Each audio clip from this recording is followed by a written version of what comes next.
Well, welcome back. China hitting the gas on defense spending while the U.S. pumps the brakes. In the last decade, the United States has increased defense spending by 9.4% compared to China's 139% increase.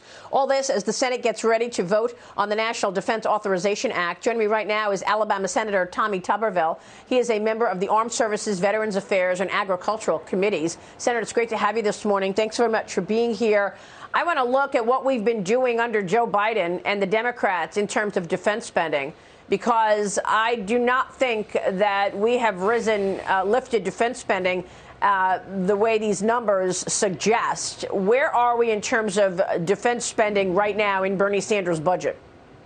Well, Bernie, you're exactly right. Joe Biden's budget was $25 to $30 to $40 billion less than what we all wanted. And that's not just Republicans, Maria, that's Democrats also on the Armed Services Committee. We bumped it up $25 billion, and we're still behind the spending of what China has. But it shows you the importance to Chuck Schumer where our military is at. We finished this thing in July. It should have been done a couple of months ago.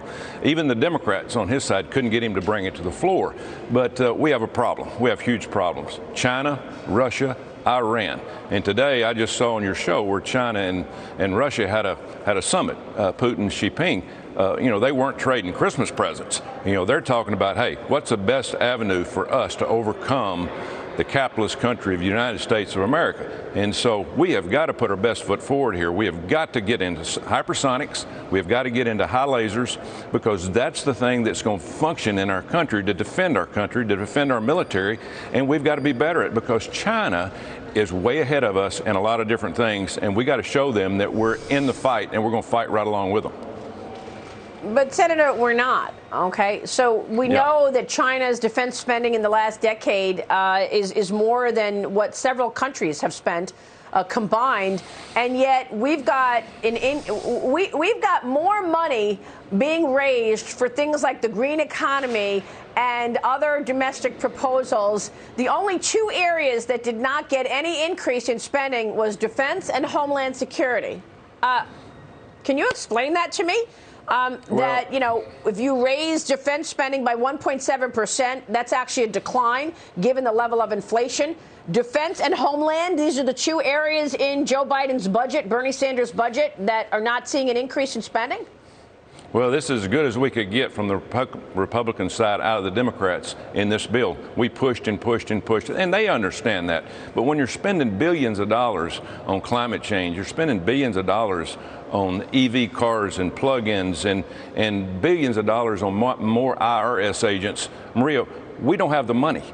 We have overspent. We continue to overspend. They just jumped the debt limit up $2.5 trillion. I promise you, it's not going to go to the military. They do not like the military. They do not like funding our police at home. They do not like our borders.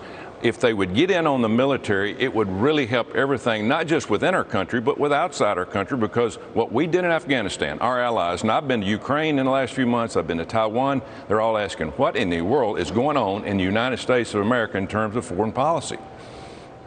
Well, I mean, I know that the CCP wants to overtake the United States as the #1 superpower. Does the Biden administration expect it to do that then? Is that what we're just doing, waiting for China to overtake the United States, since we're not increasing our defense at all? Well, we're getting a little bit of strong talk out of the White House, but that's all it is. It's talk. Again, the people in Taiwan are scared to death, and they should be. The people in the first island chain, which is Japan and the Philippines, they're scared to death. The Ukrainians, I had lunch with the president of Ukraine just a couple months ago, talked to their generals, and Russia is all over their borders. They've taken over the Black Sea, and it's got to be more than talk. Yeah. If we're going to do sanctions, we better do sanctions, and we better not wait. We better start doing them now. We're going to wait too late, and we do not want into another conflict. We can't afford it. We don't want it. The American people don't want it. But we have to show strength now and not wait later.